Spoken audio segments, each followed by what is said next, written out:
Swiss podcast бид сайн сайхан дагуулна. За, сайн байцгаана уу эрхэм мэдээ сонсогчдоо, үзэгчдээ. Swiss-ийн подкаст ээлж дугаар эхлэхэд бэлэн боллоо. Өхөр жилийн анхны дугаараар маань соёл урлагийн их сургуулийн, соёлын сургуулийн, соёл судлалын судалгаа сургалтын профессорын багийн тэргүүлэх профессор, соёл судлалын ухааны доктор профессор Долгор Сүрэн багш маань оролцохоор хүрэлцэн ирсэн байна. За, та сайн байна уу гэж. Сайн байна уу? За, сар шиндээ сайхан шинэлүү. Оо, сайхан шинэлээ. Сар шиндээ сайхан шинэлөө. Сайхан шинэлээ. Тэгээ сар шиндээ багш маань төрийн дэд одон медаль, хөтөлбөрийн гавьяаны улаантагийн одонгоор ингрэм ялаасан сайхан алтан гац содонтойгоо хослуулан зөөсөн байгааг та бүхэн бас харж байгаа багш та бас баяр хүргье. Тэгээ цаашдаа илүү сайхан өндөр амжилт гаргаж дараагийн бас төрийнхөө хичгийг хүртээрэй гэж өрөөё гэж та. Баярлалаа. Ерөөл Батаршгэ. За тэгээд өнөөдрийн хоёлаа Swiss podcast-аараа нэлээдгүй олон зүйлийг хөндөж ярихыг хичээнэ. Гэхдээ та соёл судлаач хэмээх хэрхэм сайхан энэ мэргэжлэр бас Монголдо нэртэй сайхан эрдэмтэн болж яваа. Гэхдээ энэ хүний уг гарал нутаг ус аав ээжийн тухай бас өнөөдөр яриагаа эхлэе гэж бодсон. Аль нутгийн хүн бэ та аав ээжийнхээ талаар бага насныхаа талаар дурсвал. За би Алтан өндөр улсын дунд Ховд аймгийн Уянч сумын нутагт төрсөн. Загчин төмний урс судлалын уламжлалыг авч явж байгаа юм уу? Дагуу юм аа. Өөрөөр хэлбэл Ховд аймгийн Уянч сум гэдэг чинь Загчин 5 сумын нэг штэ. Тэгээд сайхан малчин ээж аавын гэр бүл төрсөн. Хөдөөгийн тэр өндөр улсынхаа дунд мөнх цастай мөсөн голтой өндөр улсын дунд хонь хариулж хураг шиг ямаалж тийм ээ. Өхрээ сааж хонь ямагаа холбож сааж ингэж л одоо Монголын яг жинхэнэ нүүдэлчний тэр язгуурын сайхан ахуй амьдралын дунд төрж өсөж сургуульд ортлоо одоо яг тэр хөдөөгийн сайхан амьдрал дунд төрж өссөн. Миний ээж аав хоёр бол Норзангийн Жамин гэж аав маань сайхан Монгол Ардын хувьсгалт намын гишүүн. Монгол Ардын хувьсгалт намын өөрийн дарга их олон жил хийсэн, бригадын дарга их олон жил хийсэн. Миний ээж бас сайхан сүүний үнээр хангалсан сайлчин ийм сайхан ээж байсан. Ээж аав хоёр маань бол одоо яг л тэр Загчин төмнийхээ уламжлалт соёл заншлыг бол маш сайхан хүндэлж авч явдаг ийм сайхан бураанууд байсан. Саяхан болтлоо ээж аав хоёр маань байлаа. Намааг үдээ зэрэгтэй төрүүлж өсгөж өнөөдрийн энэ сайхан одоо төрдөө өнсгөх хүртлэх эрдэм боловсролыг авч эрүүл саруул тэгээд хамгийн гол нь эвтэй найртай олонтойгоо явах тэр хүмүүжлийг суулгаж сурч боловсрох эрдэм боловсролын зам мөрийг хөөхд болвол ард талд маань байнга түшиг болж байнга дэмжиж юул сурах ёстой байна залуу хүн бүгдийг сур. Ямар ч байсан нэг ажлыг хийгээд л суухгүй нэг хэсэг ажлыг зэрэгцүүлж хийгээд амжилтанд гардаг арданд гардаг ийм сайхан одоо хөдөлмөрч зан чанарыг л сурж аав гэдгийг л хар нялх байхаас нэхлээд л юутг сургадаг байсан. Тэгээ үнэхээр ээж аавынхаа тэр сайхан уламжлалыг бол одоо эргээ бодохоор үнэхээр маш их том эрдэмийг л гэр бүлдээ хөөгч чинь төрсэн тэр ахуй орчинд л олж авдгийн байна гэдгийг бол би ойлгосон. Тий. За тэгээд сайхан алтан өндөр уултай хаав ээжтэйгээ бага насаа өнгөрөөгөөд мэдээж хитэр өсвөр үеэр нь мэрэгжил сонгох хэрэг болноо. Тэгээд яаж яваа та маань энэ соёл гэдэг их сайхан их айл руу ороод ирв сургуулиудынхаа талаар их сургуулиудынхаа талаар Монголдо та сурсан байдаг. Орсын тухайн үеийн холбоод зүйл толгойд улсад сурсан байдаг. Энэ оюутан сайхан ахуй наснаас. Тийм одоо ингээд төрсөн ээж аав гэр орон тэгээд уг гарвал язгуураас гисүүлээд сурсан сургууль төгссөн одоо мэрэгчлэг ингээ асуухаар их сайхан сэтгэл төрж ийн л да. Ягаад тэгэхээр зэрэг хүн гэдэг амьтан чинь ээжээ аваасаа одоо тэр удам өгсаахаа залгахын хажуугаар үнэхээр багш эрдэм боловсрол сургуулийн ачаар л үнэхээр хүн болж төлөвшөж одоо хөл дээрээ босдох юм байна шүү дээ. Тэгэхээр зэрэг тэр үсэг заахаас эсвэл одоо Ховд аймгийн Уянч сумын Алтан оргил нэгдэл гэж байхад л тэнд Уянч сумын сургуульд Норов гэж сайхан одоо багшаар би үсэг заалгасан. Тэгээд тэрнээс хойш одоо үеийн намайг 8 дугаар анги төгсөл одоо багшийн сургууль төгсөл тэгээд Ленинградын соёлын их сургууль төгсөл ном заасан бүх багш нартаа бүр хязгааргүй их баярлдаг. Ягаад тэгэхээр зэрэг би чинь ямар хуучны үед чинь бид нэр өөрийнхөө дур хүслээр тийм ээ яг одоо энэ л нэг мэрэгчлийг эзэмшнэ гэдэг ингээ явхасаа илүү ерөөсөө л ингээл одоо бурхны авралаар ингээ явсаар байгаа л нэг ийм ажил мэрэгчлийн зам голдролд орсон байдаг штэ. Тэгэхээр яг ээжээ аав хоёр маань болвол Эрдэм боловсрал сурал гэсэн. Гэхдээ яг тийм мэрэгжил боловсрал эзэм гэж чиглүүлэхээсээ илүү сурахыг л эрхэм болгох гэсэн. Тэгээ миний хувьд бол багшийн сургуулийн соёлын ангид ороод сурсан 8 дугаар ангид төгсөөд 8 дугаар ангиа бол би Батсанбарын сангийн аж ахуйн одоо 8 жилийн сургуульд тэнд би бүлэгмийн зөвлөлийн дарга хийгээд Батсанбарын сангийн аж ахуйд манай ээж аав хоёр маань сангийн аж ахуйд ирж аав маань одоо сайлын фермийн дарга хийгээд ээж маань тэнд сайлчаа хийгээд тэгээд хүүхдүүд нь тэр Батсанбар энэ одоо Барцны сангийн аж ахуй, Батсанбарын сангийн аж ахуй сургуулиудад бид нар сурсан л та. Тэгээд тэндээ 8 дугаар ангиад төгсөөд ингээ багшийн сургуулийн соёлын ангид Монгол улсын соёлын гавьяац зүтгэлтэн Давж амс гэж одоо мундаг нэртэй найруулагч ийм сайхан багшийн ангид орж сурсан. Тэгээ яачин хөгжмийг бол Содон Дулам гэж сайхан багшаараа заалглаа.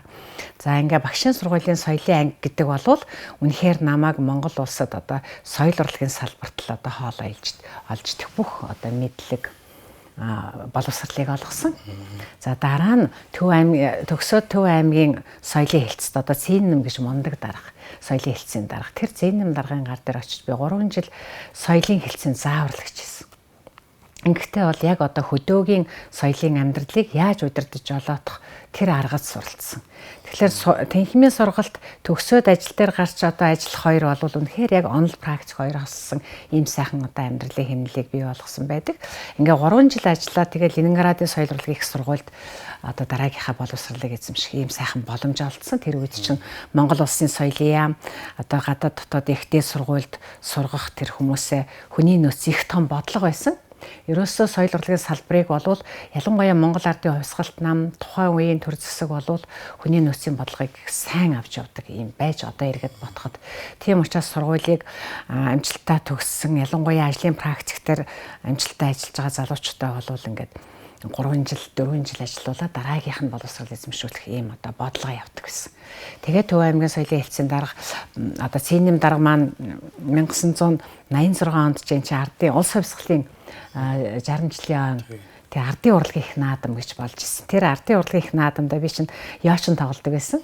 Тэгээл одоо энэ драмын театрын тайзан дээр одоо чуулгынхаа тайзан дээр Кармениад Жорж Бизегийн Кармен дуурийн арчлыг ингээд яочин дээр гоцолж тоглоод ингээд одоо яг соёлын ажилтан хүн өөрийнхөө тэр сурсан юм хийж ардын тэр хувьсгалын ойн бүх ард түмний урлагийн үүслэгт тоглож мөнгөн медаль аваад тэгэл өдөр нь бид нар ингээл Сүхбаатарын талбай дээр тоглоно. Тэгэл ажлын соёлын ордонд очиж тоглоно. Ингээл Улаанбаатар хотын ингээл тэр одоо концертын талбайнууд тэгэл нийт олонний дунд одоо гудамж талбайд ингээд тоглоод явж исэн.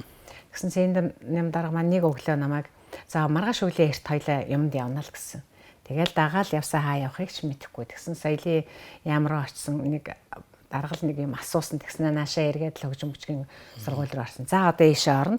Энд чи шалгалт өгнө шүү гэсэн. Би юу гэж ойлгоогүй. Яваад орсон. Тэгсэн чинь зөвлөлт толгойд улсад одоо одоогийнхоор бол засгийн газрын тэтгэлгээр гэсэн тухайн үед бол хамтын ажиллагааны хүрээнд ингээд зөвлөлтөд сурах оюутнуудын элсэлтийн шалгалт авч ирсэн юм билээ. Тэгээд тэрийг одоо мэдгүй ингээл орсон чинь анги дөөр бахан залуучууд суучсан. Яг шалгалт ингээ эхэлж ирсэн. Тэгээд бид тэр яг л эхлэхийн өмнөх л орсон юм билээ. Бараг хоцронгоо шахав. Тэгээ ороод л ингээд суух газар олдохгүй тэгсэн хамгийн эхний игнэнд нэг хоёр хүүхдээ хажууд намайг суулгасан. Ороо суусан тэгээ шалгалт гингүүд гинтхэн одоо цочоод бар сандраад ингээд сүгэд олно шүү дээ. Тэгээ ингээ юм бичих гэсэн чинь гарч ичрээд болдгоо нөгөө яочин л тоглоодсон болохоос үзэг цаасаа ингэ чивлүүлж юм хийгээгүй удцсан байсан байлгүй бүр чичрээд айгу хэцүүсэн. Тэгээ нэг ногоон дээлээ өмсөд л орсон байсан. Хормоо чичрээл идэг. Урдталт ингээ багш нар суудсан байдаг. Тэр үед их том анги байсан. Лав 30-аад хүн байсан баха. Тэгээ ингээд ерөөсөө бичих гэхээр болохгүй асуултуудыг тэмдэглэж байгаа л ингээл тэмдэглэж байгаа бодоолсон. Тэрс бичиж чаддгүй. Тэгээд за төрөөчийн хүн босоороо л гэж байна. Тэгэл төрүүлж орж ирсэн хүмүүсийг ингээ нэрийн жагсаацсан. Ингээд нэрийн зогсон ч хүмүүс босохгүй байна. Тэгэхээр би бүр бушуухан л гарч тайвширмаар санагдаа гараа өргөсөн. Тэгсэн харин босч ярьж болно гин. Тэгээ босоо ярьсан. Тэмдэгсэн цаасаа үг гин. Би ерөөс ингээ асуултуудаа тэмдэглэсэн хэдэн санаа тэмдэглэл. Тэгээ цаасаа өгөөл ингээ ярьсан. Тэгэл за яав гэсэн. Тэгэл гараад ирсэн. Зээнэм дарга маань гадаа хүлээгээ сууж. Тэгээ би юу гэдэг газар би хөгжим бүжгийн коллеж мэддгүй байсан билээ шүү дээ. Тэр үе хөдөөний хөвгөд багш сургуультай төгсчээл хөдөө явсан тэгээ мэдэхгүй. Тэгсэн чинь хөгжим бүжигтэр ингэж элстэй шалгалт өгсөн чинь Тэгээд маргаашны билүүд шалгалтын дүн гарна. Тэгээд тэнцвэл дараагийн шалгалтанд орно гэл. Тэгээд тэр тоглолтууд ингээд тоглосоор байгаа л тэгэл дуусаал тэгэл Төв аймаг руугаа нөгөө уран сайханчд маань хөдөөгийн уран сайханчд нутагтаа буцсан. Намайг чи үлдээд үлдсэн шалгалтуудаа багш их сургууль дээр дараагийн шалгалтууд гэсэн. Тэрний хэлний шалгалт тэгээд дараагийн бас нийгмийн ухааны шалгалтууд байсан. Тэгэл ингээл үлдсэн чинь надад бөөх одоо би тэгээд тэр шалгалтанд нэцэхгүй би Төв аймаг явахгүй гэл надад бодогдсон шүү дээ. Ягаад гэвэл чинь залуу байх чинь одоо ичимхээ тийм ээ. Тэгээд бас одоо нэр төрөө бодно. Ягаад чинь би одоо тэр шалгалтанд нунчих юм бол би Төв аймагт л аваач чадахгүй одоо нөөргөө болно гэж бүр хичээд л тэгэл үлдсэн. Тэгэл хоорондоо одоо хэд хоног юм дээ 3-4 хоногийн зайтай байсан бэлгүү дээ. Нилээн олон хоног үлдээж шалгалтууд өгөөд тэгээд л тэнцсэн. Ингээл 3 жил Төв аймгийн соёлын хэлтсэд ажиллаад дараагийнхаа сургуульд явсан. Одоо Ленинградын соёл урлагийн их сургууль гэдэг. Энэ бол одоо ер нь Москва Ленинградын соёлын сургуулиуд гэдэг бол үнэхээр тэр үедээ бол одоо ялангуяа коммунист орнуудын тухайд бол толгой их сургуулиуд нь байсан л да. Манай соёл урлагийн мэргэжлэр бол тийм учраас би соёл гэгэрлийн ажилтан гэдэг мэргэжлийг Монголдо эзэмшээд дунд мэргэжлийг эзэмшээд дараа нь соёл гэгэрлийн арга зүйч удирдагч зохион байгуулагч гэдэг одоо орсоор бол методист организатор культпрасит работы гэж тэр үеийн соёл гэгэрлийн ажлын удирдагч зохион байгуулагч гэдэг ийм мэргэжлийг Ленинград их сургуульд авсан байгаа юм. Тэгээд одоо эргээд ингээд харахаар тэр үед бол би соёлын ажилтнаар л бэлтгэхэд байжсан байгаа юм. Соёлын ажилтан, соёлын ажлын арга зүйч тийм ээ. Тэгээд соёл урлагийн одоо салбарын удирдах ажилтнанд л мэрэгчж байсан юм байлээ. Тэр бакалаврын одоогийнхоор бол бакалаврын түвшингийн боловсролыг бол тэгж авсан байгаа юм. Ийм хоёр шаттай.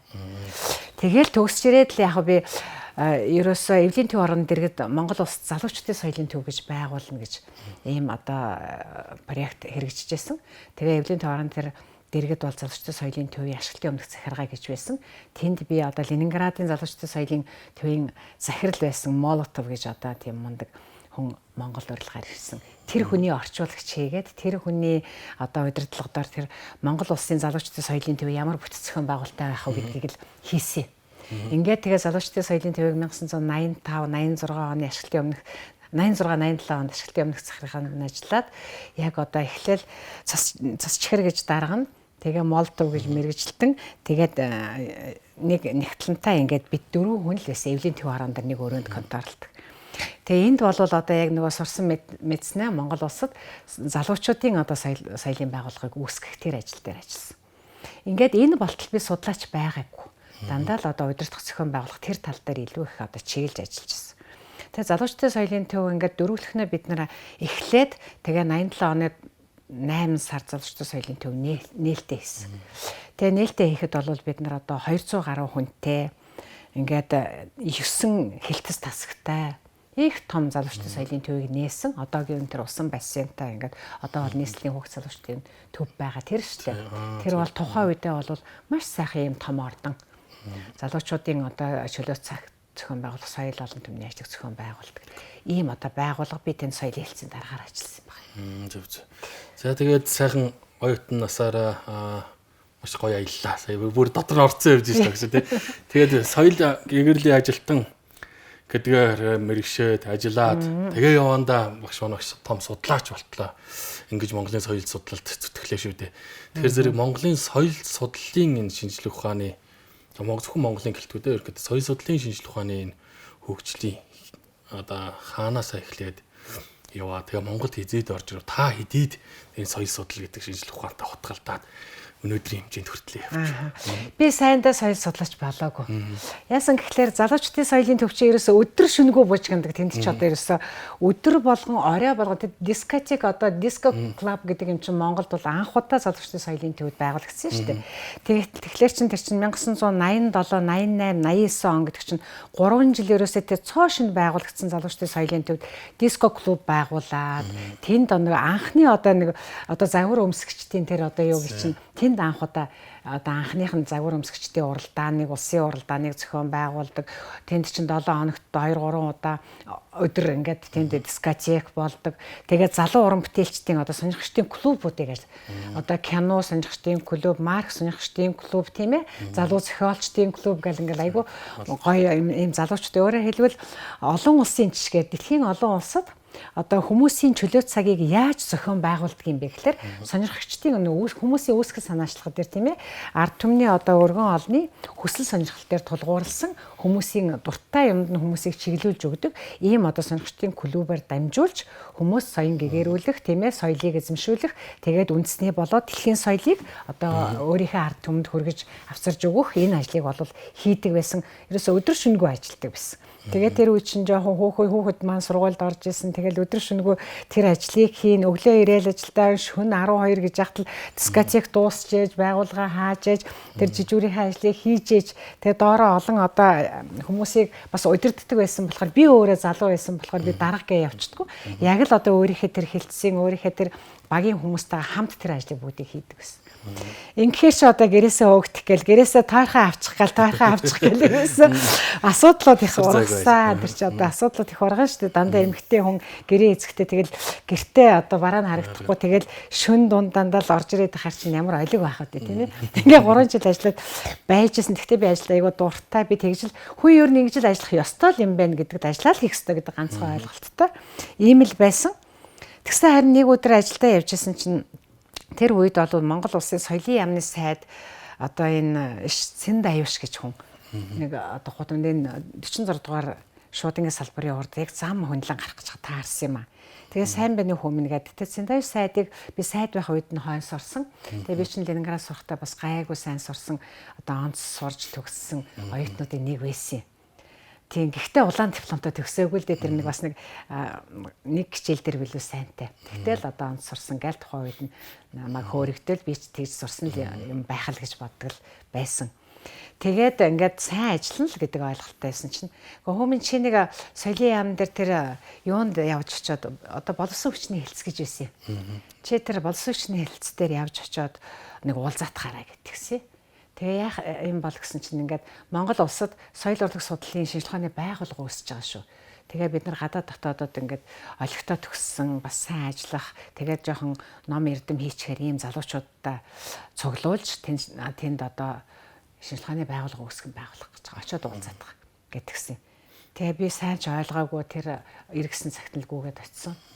Тэгсэн чинь намайг дагуулад тэр соёлын төв өргөөнд одоогийн болохоор бидний Эсэл усан андан маш маань соёл урлаг судлалын хүрээлэн гэж тий гооцоо багш маань тэнд ингээд сууж исэн. Тэгээд тэр нь болохоор зэрэг шинжилгээний академийн хэл зохиолын хүрээлэн соёл урлаг судлалын хүрээлэн байгуулахаар урлаг судлалын секторын тасарч ирээд яг тэндээ ингээд хүмүүсээ ингээд хүний нөөцөө бүрдүүлэх гэдэг улсын хэмжээнд зар тавьсан байсан байх л дээ. Би тэрийг нөгөө хөдөр шөнөгүй ажиллаад мэддэгчгүй тэгээ өнгөрсөн байсан чинь тэр үед нөгөө зарын мэдсэн хүмүүс ингээд зараар нь ирээд тэр байгууллагад орох гээд бүртгэгдээд ингээд шалгалтанд бэлтгэжсэн. Яг тэр үеийн таарсан бэл.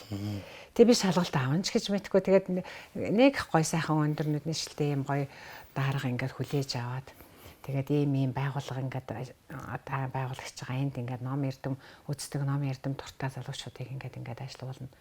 Тэгээд өөрийг чинь ингээд одоо ажлын хэвэл одоо бид нар хүлээж аваад ажиллуулахад бэлэн байна гэхгүй. Тэгэхээр би залууч байж одоо отоход юм мэдэхгүй. Гэтэ жоохон залуу хүн чинь зоригтой зөрхтэй байдаг штэ хинтээ яаж байгаач сайн мэдэхгүй штэ. Би одоо тусаан гоё яаж байгаа тэр үед Монголдоо сураагүй болохоор тэгээ яагаад 3 жил ажиллахад би тэрийг гооцоо номыг олоод уншчихаагүй. Лусан андангуун гооцоо яга номыг улаан номыг олж уншаагүй байсан юм билээ л дээ. Тэгээд Лусан андангийн чуун таних уу гэсэн би. Тэр номыг мэдхгүй гэсэн мэдхгүй. За чи хүмүүс тэгвэл ойрын өдрүүдэд чи тэр номыг олоод үзээрэй. Тэгээд ингээд аюу хитгэн шүү. Шалгадгийн шүү гэдгсэн. Тэр шалгадгийн шүү гэж хэлхийн өмнө надад ингэж хэлсэн. Тэр шалгадгийн шүү гэдэг нь бол дараа нь хэлсэн юм байна. Эхлээд болвол чи тэгээд ирээд ажиллаж болно гэхлээр нөгөө би одоо тэгээ ажиллаа яах вүлээ гэл би ч одоо бас хилцээний дарга гэж жоохон бас ингэж өндөр цалин авдаг гэдэг. Хойд өндөр байсан. Тэр чинь 850 мянган төгрөгийг зүгээр нэг сургууль төгсөж ирсэн хүүхэд авдаггүй байсан. Тэгээд энэ 600 мянган биш 600 биш 60 юу л 6 мянган төгрөг лөө 6 мянган төгрөг байх шүү дээ. 6 мянган төгрөг. Баггүй. Тэгээд 8500 төгрөг тэр үед миний салент юм байсан юм шүү дээ. Биш 850 төгрөг байсан. 600 төгрөг авдаг байсан. 600-аас 700-ийн хооронд миний одоо үеийн залуучууд бол цалин авдаг гэсэн. Би хилцээний дарга гээд 850 төгрөг авдаг байсан. Тэгээ би яг бас жоохон мөнгө боддог хүн байсан юм шиг байгаамаа. Одоо бодоход гэсэн чи үгүй яах вэ ирээд ажиллаж болох л юм. Яагаад надад таалагдсан гэхээр ном уншин тэгээ өглөөсөн цаг цуглана орой 6 цаг таарна гэдэг нь жоохон таалагдаад тэр үе чинь гэрээсээ өгчих гэдсэн хүн чинь айгу гой санагдаад нэрээ энэ чинь эрт тараад гоё юм биш үү гэж бодогдоод үгүй ажиллаж болох л юм байна. Тэгвэл хамгийн гол нь би чинь надад салин буухгүй бол ирж ажиллаж болох юм байна гэж хэлсэн. Яг тэгж хэлснээр айгуу сайн сандгийн тэрийг тэгээ сүүлд нь багш нар надад хэлээл чи нэрээ амар мөнгөнд дуртай тэгж хэлжсэн гэд намайг тэгээд идэгсэн.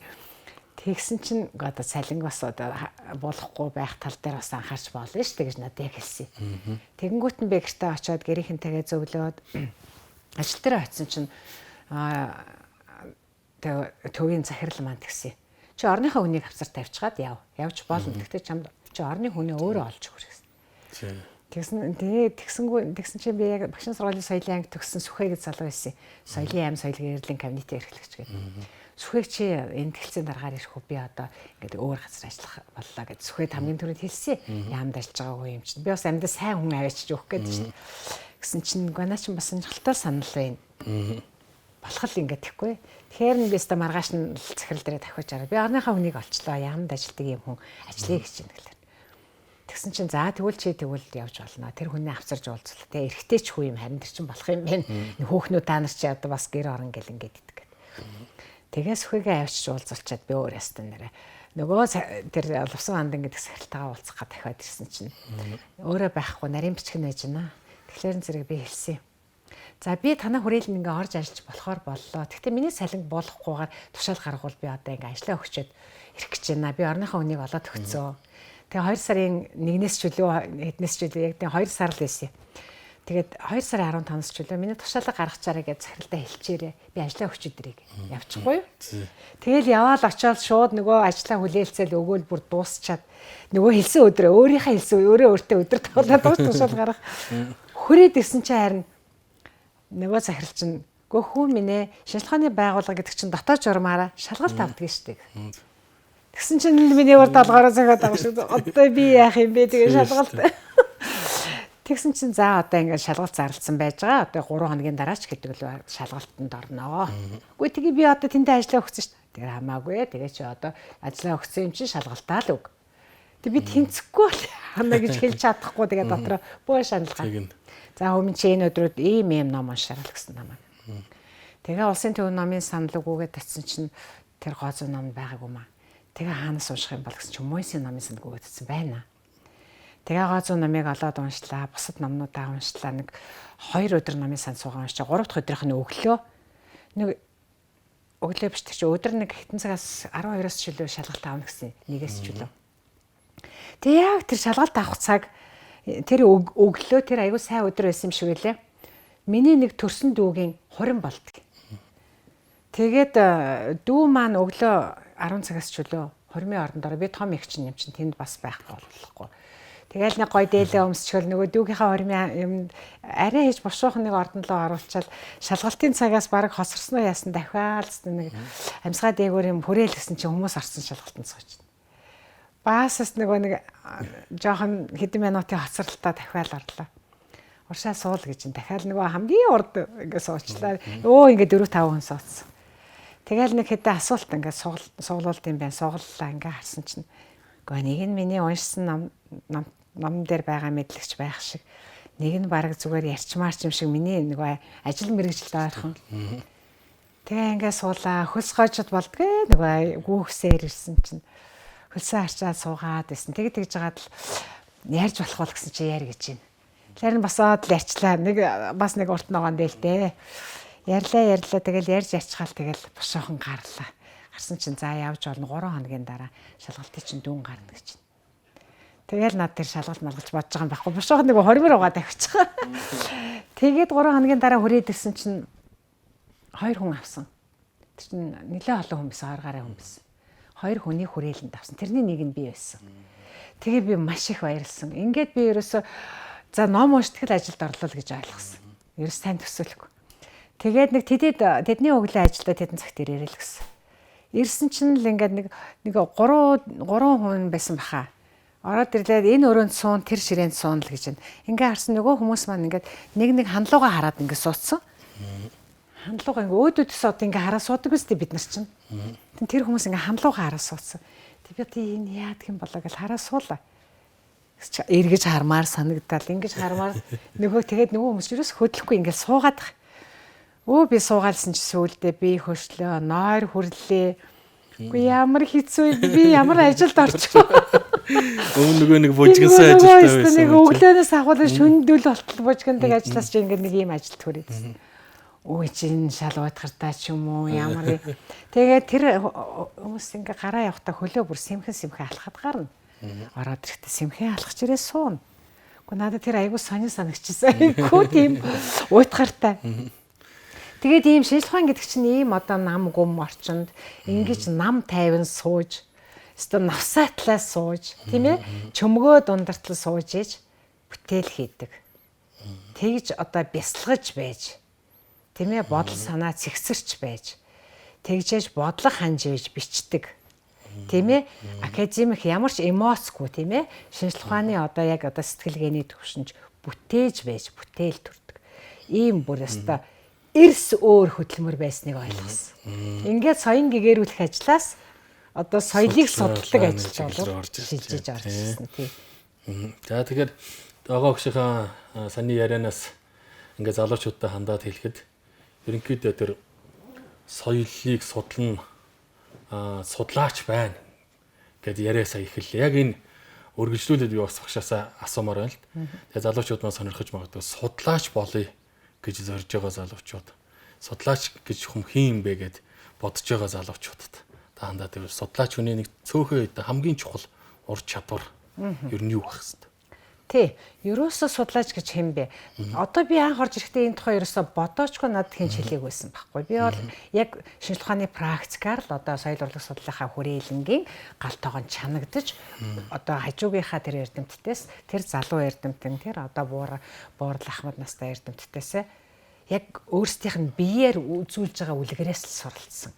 Нэг хоёрт нь бол сүүлд одоо ингээд эрдэмтэн болоо судлаач болоо төлөвшөд ирэхээр уншиж мэдж авсан. Ерөөсөө судлаач гэж хээ юм бэ? Судлаач гэдэг бол хамгийн гол нь онол түүхийн маш сайн суур мэдлэг боловсралтай хүн байх хэрэгтэй. Хоёрдугаар судалгаа шинжилгээний ажил дуртай байх хэрэгтэй. За дуртай байхын тулд судлаачийн өөрийнх нь судалдаг тэр сэдв нь бол өөрт нь хамгийн ойрхон, өөрт нь судлах тусам өөрт нь дур сонирхлыг нь төрүүлдэг, өөрөөр хэлбэл мүлжүүртэй хүзүү байх хэрэгтэй. Одоо Монголын зүрссэн үг нэг сайхан одоо зүрссэн үг байдаг шүү дээ. Эргүүлж, тойруулж, мүлжихэд хүзүү нэг сайхан, эвлэж, зөвлөж ярихад ижээ нэг сайхан гэж тийм ээ. Тэгэхээр буурал ижээтэйгээ зөвлөөд сухтал одоо ингээд сэтгэлээс ингээд л одоо хайр ундраад байдаг шиг эргүүлж, тойруулаад мүлжөөд байхад л мүлжүүрээ өгөөд байдаг хүзүү шиг тийм сайхан амттай сэдвийг сонгож тийм одоо судалгааны чиглэл рүү өөрөө бас ороход багш хэрэгтэй. Тэгэхээр судлаач болоход бол багштай судалгааны тодорхой одоо чиглэлтэй тэгээд өөрөө дуртай тэгээд өөрөө байнга уншдаг, байнга боддог, байнга сэтгэдэг, амьдралын хэв маяг нь нам тогтов, бясалгалч үйлийг хийж чаддаг.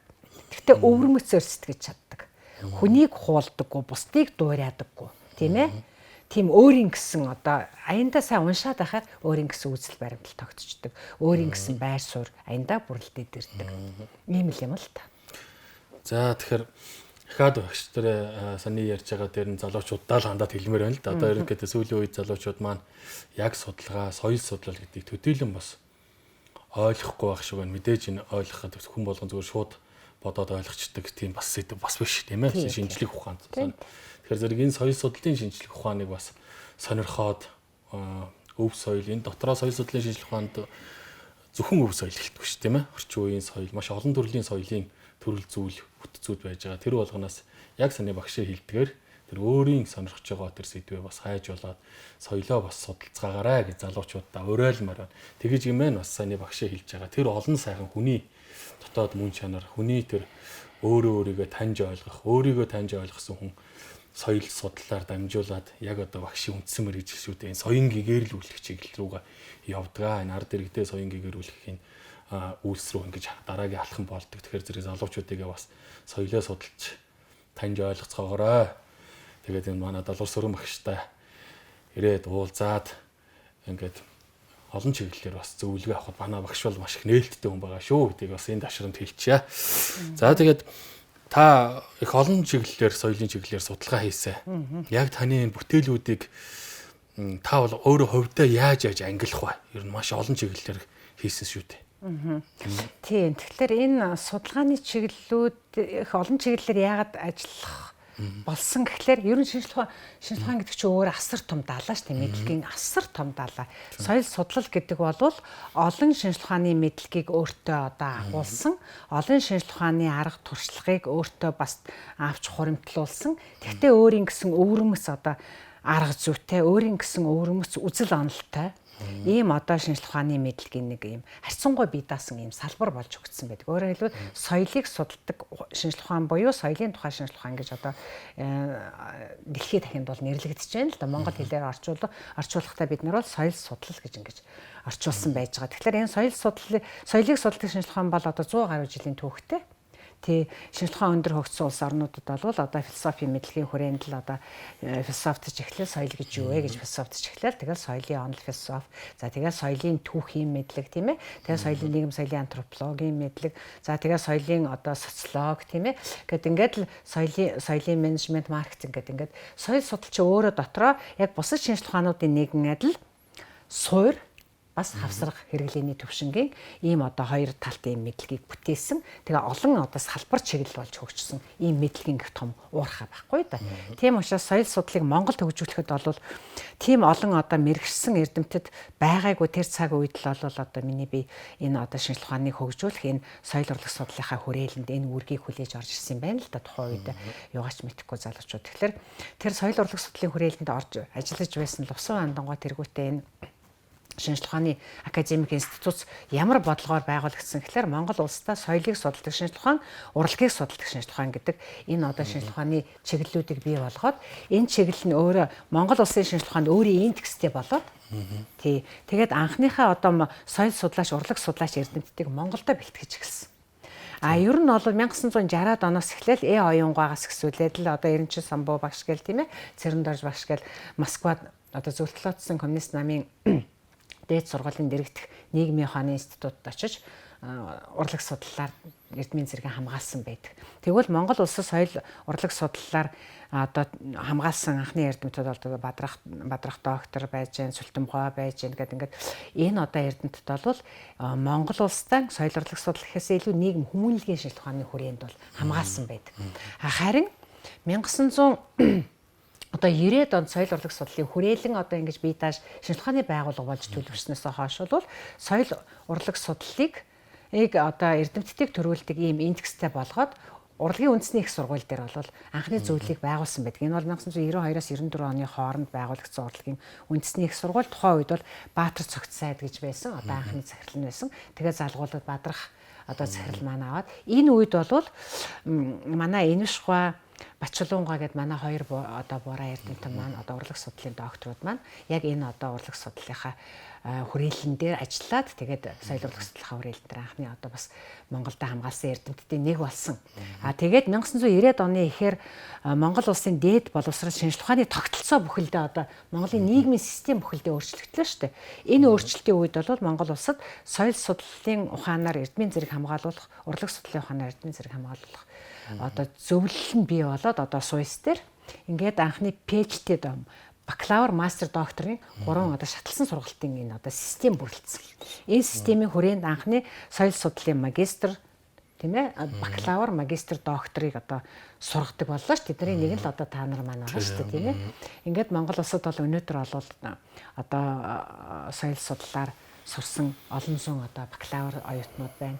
Соёл судлалаар магистрийн боловсролын зэргийг хамгаалуулдаг Монгол Улсын их сургууль, шинжилгээний технологийн их сургууль, хүмүүнлэгийн ухааны их сургууль, тэгээд одоо манай соёл урлагийн их сургууль гэдэг энэ их сургуулиуд байна. За мөн эдгээр одоо консорциумын их сургуулиуд дэргэдээ бас соёл судлал, урлаг судлалаар докторийн одоо сургалтуудыг явуулж байгаа. Тэгэхээр энэ бол асар том шинжилгээний мэдлэгийг бид нар ингээд тал бүрээс нь судлах шаардлагатай. Харамсалтай нөгөө хүмүүс эрдэмтэд олон биш учраас надад өөрийн эрэхгүй одоо соёлын онол түүхийн судалгааг бол хийхээс өөр аргагүй байсан. Ингээд одоо соёл судлалын одоо яг үгүй миний одоо яг магистр хамгаалсан сэдэв болвол гүн ухаан дахь соёлын тухай одоо асуудал. Соёлын гүн ухааны асуудлаар бол би бичсэн юм л да. Өөрөөр хэлбэл философик жоохон дуртай юм л да. Тэгээд жоохон онлын юмнуудыг уншдаг. Тийм тэгээд ерөөсөө энэ соёл судлал гэдэг чинь өөрөө үнэлэмж үнэлэмжийн онол дээр тулгуурлаж явдаг. Тийм учраас тэр үнэлэмжийн онолоор түлхүүрдэж соёлыг одоо ингээд судлах нь бол тэр үнэт зүйлсийн тухай одоо тэр сургаал мэдлэгт суралцахад бол хэрэгтэй байдаг л да. Тийм учраас би магистраа бол тэгж бичсэн. За тэгээд үүний хажуугаар нөгөө манай соёл урлаг судлалын хүрээлэн дээр чинь одоо Монголын соёлын түүх гэж 3 бат байна шүү дээ. Энэ 3 батыг чинь бичгэд бидний одоо зөвхөн манай хүрээлэнгийн эрдэмтдээс гадна манай сумьяагоо ахлаад Монгол улсад байгаа 40 гаруй академич, доктор, профессор бүх одоо тэр тал бүрийн шинжлэх ухаанд соёл судлалын түүхийг, соёлын түүхийг бичих, Монголын соёлын түүхийг бичих эрдэмтдийн баг бүрдүүлээд ингээд Монголын соёлын түүхийн энэ 3 бот бичигдсэн байхгүй. Тэгээ тэнд яалтчгүй бас одоо тэр соёлын үнэт зүйлсийг түгээн дэлгэрүүлэх гэдэг тэр одоо арга хэрэгсэл гэдэг тэр одоо бүлгийг бол яалтчгүй миний би бичгээс өөр аргагүй. Ингээд өөрөөр хэлбэл тухайн түүхэн цаг үеийн шаардлагаар ингээд соёлын түүхээч бичлцэх, соёлын онол философич судлах, за үүний хажуугаар соёлын бодлогын судалгаа хийхийг бол ерөөсөө энэ Монгол улсын одоо тухайн үед бол боловсрол соёлын шинжилгээ ухааны яам байх үед Утган баяр сайдын үед л юм да. Тэр үеэс эхлээ соёлын бодлогын судалгаа хийх ийм захиалгууд орж ирдэг болсон манай соёл урлаг их сургуульд. За тэр соёлын бодлогын судалгаа хийхэд одоо дэмждэг тэр спонсорлдог байгууллага нь бол манай Монголын урлагийн зөвлөл, Ариуна даргатай энэ зөвлөл, Жансан руугаа ахалдаг. Эднэр маань санхүүжүүлээд ингээд соёлын бодлогын судалгаануудыг бол хийлэгдэг байсан. Тэр судалгааны багуудыг бол би ахалж ажиллаж байсан. Хэдэн удаагийн судалгаа одоо Утган баяр сайдын үед, Болормоо сайдын үед ингээл одоо үе үеийн одоо засгийн газрууд бол соёлын бодлогын судалгаануудыг бол захиалдаг. Өнөөдөр ч гэсэн одоо манай соёл урлаг их сургуульд захиалсаар л байгаа шүү дээ. Тэгэхээр энэ судалгаанууд дээр бол ажилласан. Ингээд бодлогын судалгаараа яалтчгүй орсон. За үүний хажуугаар Монгол улсад одоо монголчин ингээд эдийн засаг бүхэлдээ зах зээлж ирэхээр нөгөө соёл урлагийг чинь эдийн засагч болох шаардлага бий болоод ирсэн. Ингээд яасан соёлын бүтээлч үйлдвэрлэлийг хөгжүүлэх шаардлага бий болсон. Эхлээд соёлын бүтээлч үйлдвэрлэлийн судалгаа хийхээс өөр аргагүй, соёлын аялал жуулчлалын судалгаа хийхээс өөр аргагүй. Дахиад нөгөө урлагийн зөвлөл олон улсын одоо тэр судалгааны багуудыг Монголд оруулж ирээд ингээд Монголын эрдэмтдтэй хамтарсан судалгаанууд хийх шаардлага гарсан. Ингээд 2000 онд шүү дээ.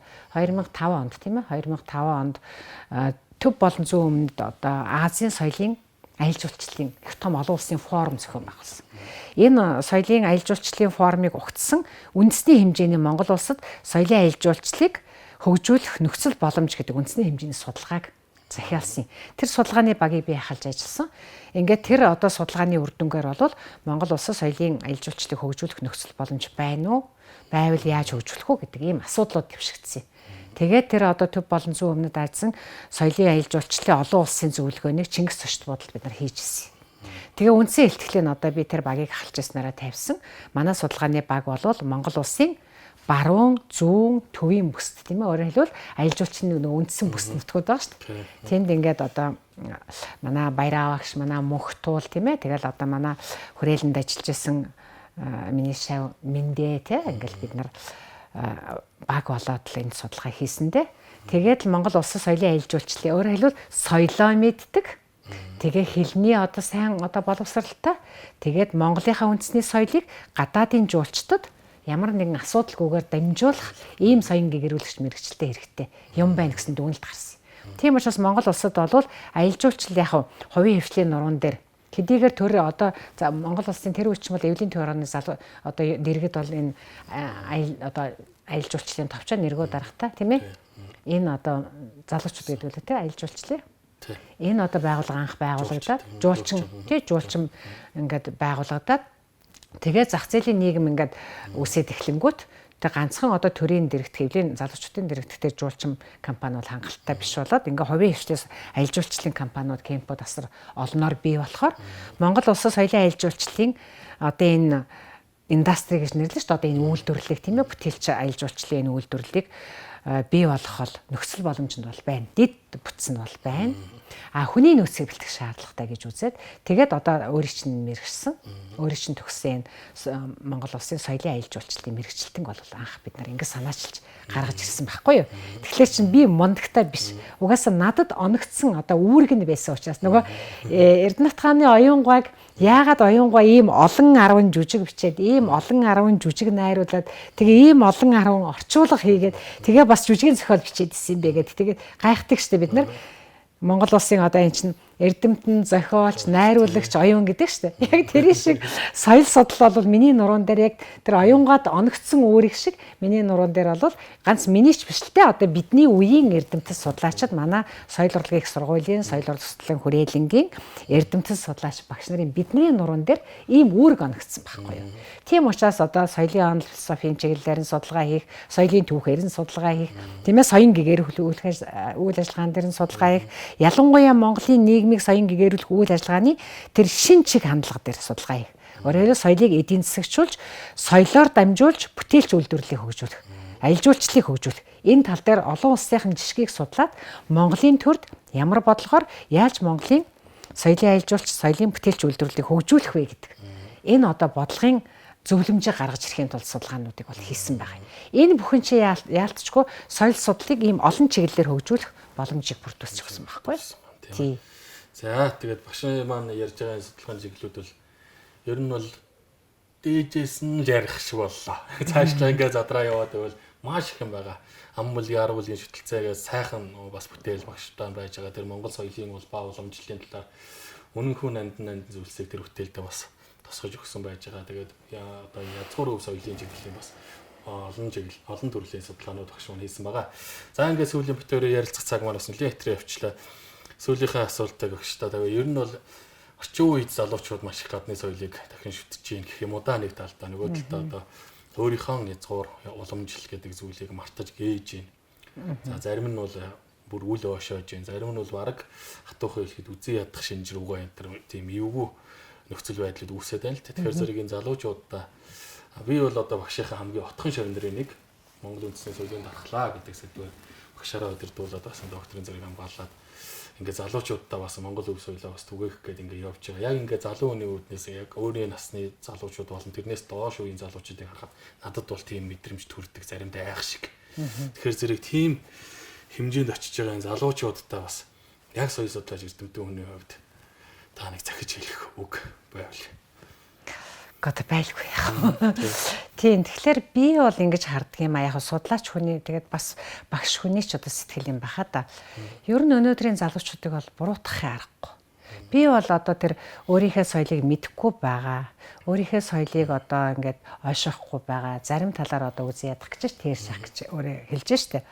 Энэ залуучуудыг буруутгахаасаа илүү энэ одоо цаг үе ялангуяа өнөөгийн Монголын нийгэм тийм ээ нийгмийн оюун санааны энэ нэг одоо юм бодлаантай үе үүнтэй холбож энийг бол авч үзэх шаардлагатай гэж үздэг юм. Ялангуяа одоогийн залуучуудын ээжийн аав гэдэг чинь бидний үеийнхэн шүү дээ.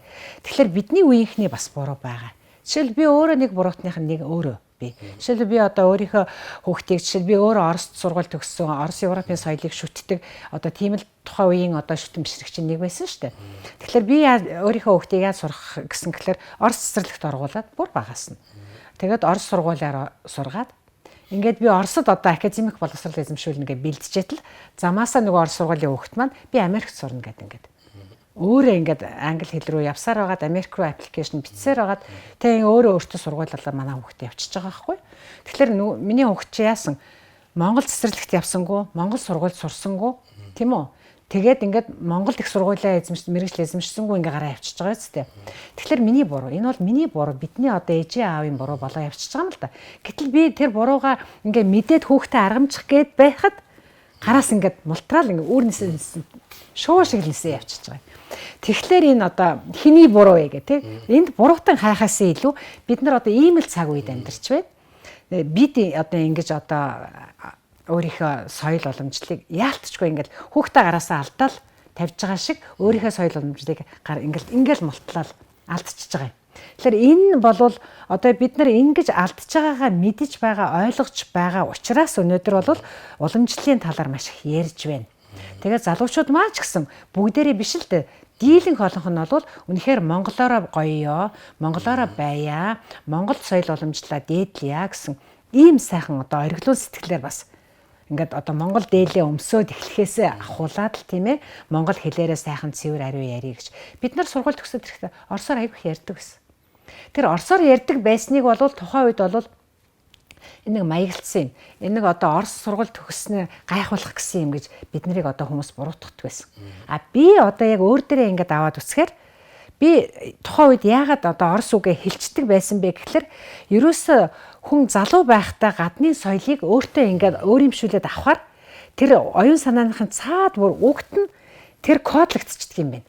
Тийм учраас би цэвэр монголоор ярих гэтэл өөрөө ярихгүй нөгөө кодлогдсон Орос үг нь ороод ирдэг юм байна л да. Тэгж би өөр дээрээ мэдэрсэн байхгүй юу.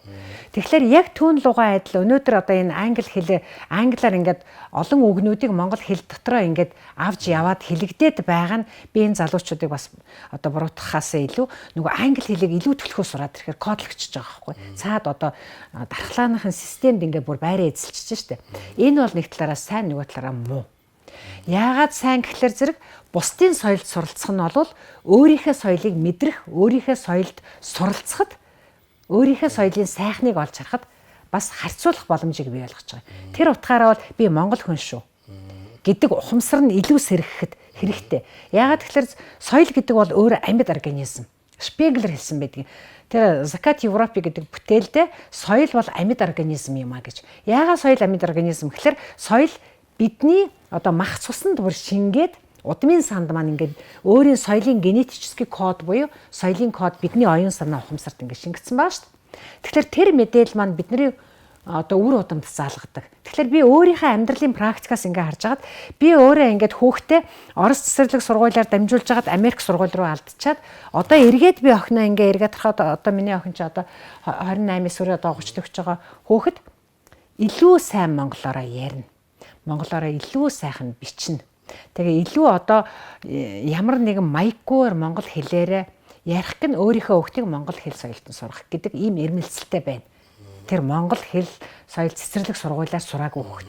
Тэгэхээр би энэ дээр юу харж байна гэхээр яг одоо бидний үеийнхний амьдралын практикаас ингээ харахаар манай гэр бүлээс гадна бусад айлууд дээр ч гэсэн байгаа шүү дээ.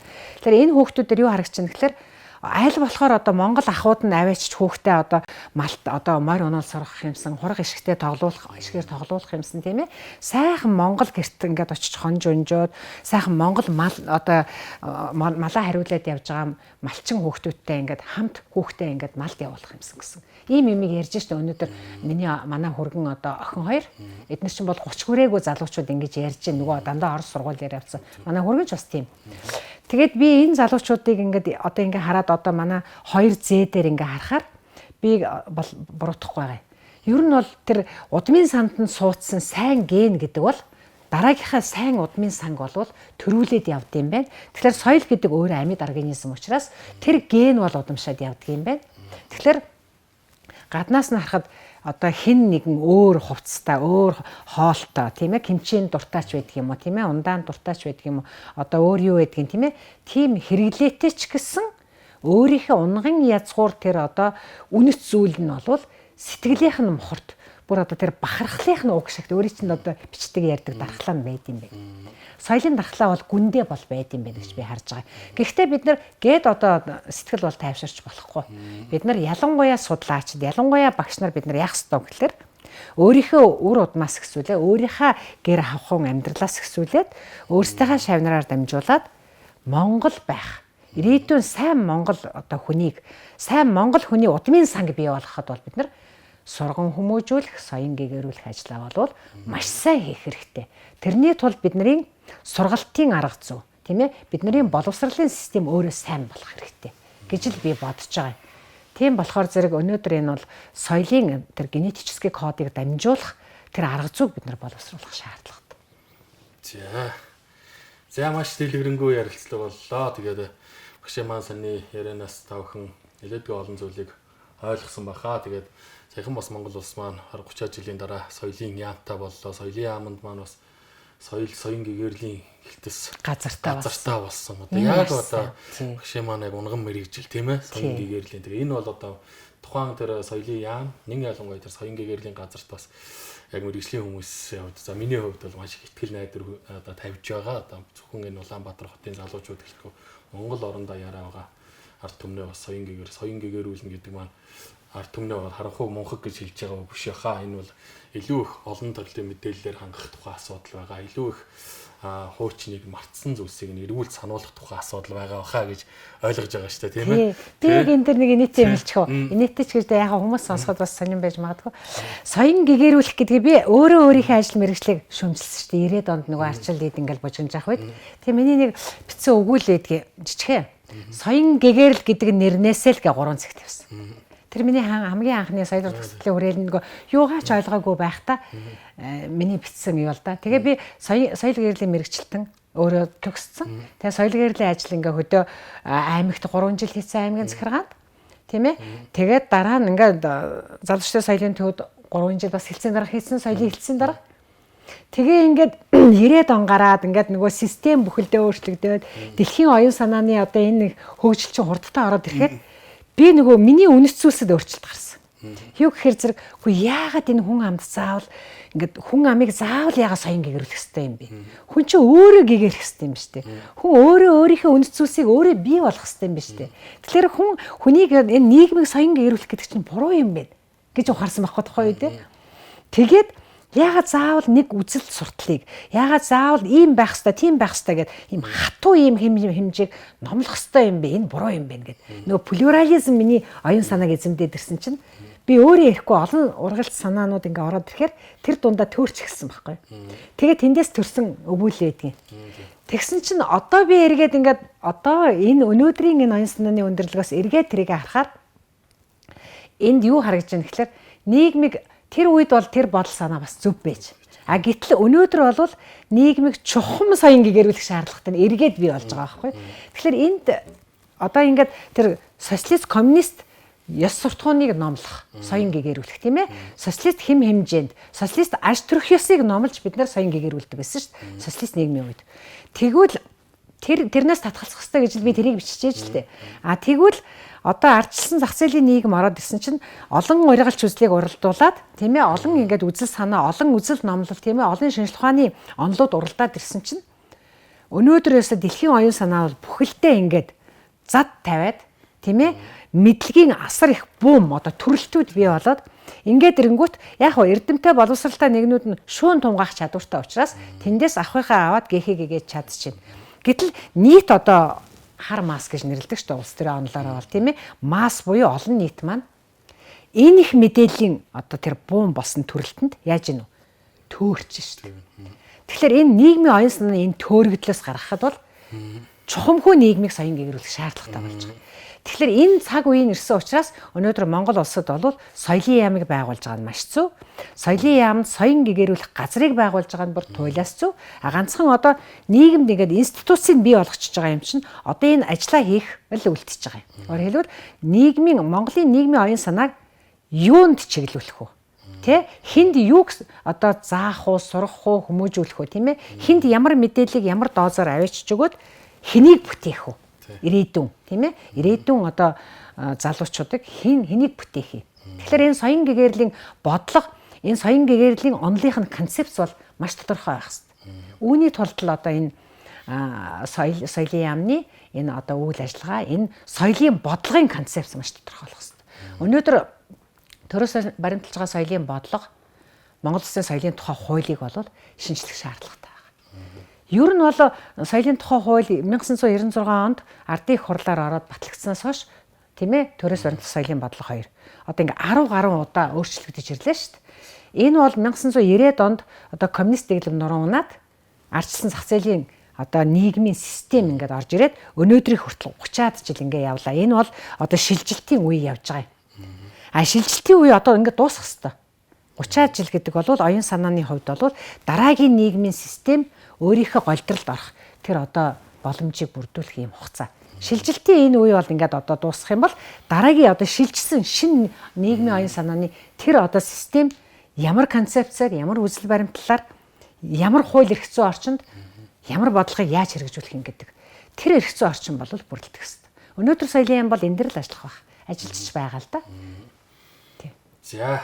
За өтөрийн яриа бол өстой бүр нэлээ хайллаа цаг хугацааны ойрч гисэн бас нэлээд хэтэрлээ мэдээж соёл судлал энэ соёл гэдэг зүйл маань өөрөө асар том далайн мэт ийм сэдв. Тэгээд энэ том сэдвийн энэ том агуулгын хэмжээнд бас олон жилийн турш өөрийнхөө хөдөлмөр бүрэгдэхлийг зарцуулж оюун санаагаа зориулсан Монголын бас соёл судлалын нэртэй эрдэмтэн соёл урлагийн сургуулийн тэргүүлэх профессор Долгор Сүрэн багштайгаа өнөөдөр сайхан ярилцлаа. Тэгээ та бүхэн маань битүүрийн ярианы гарч байгаа сэдвүүдээр илүү дэлгэрэнгүй ярилцахыг хүсвэл Долгор Сүрэн багштай хүрэлцэж ирээд нээлттэй ярилцахад бол бэлэн. Тэгээд би түрүү хэлсэн ярианыхаа дундор хэлсэн би дагуу багшийнхаа отгон шав нарын нэг ахаач багш нар маань олон шав нэр дөрвөлн тэр багш маань олон шав нарын нэг болоход залуучуудаа өхөнд бас багш маань дуртай хүлээж авах байхаа гэж найдаж байна. За тэгээ өнөөдрийнхөө подкастыг үгээр өндөрлүүлье. Дараагийн подкаст хүртэл түрүү баярлалаа. Тэр та баярлалаа. Swiss Подкаст бид сайн сайханд дагуулна.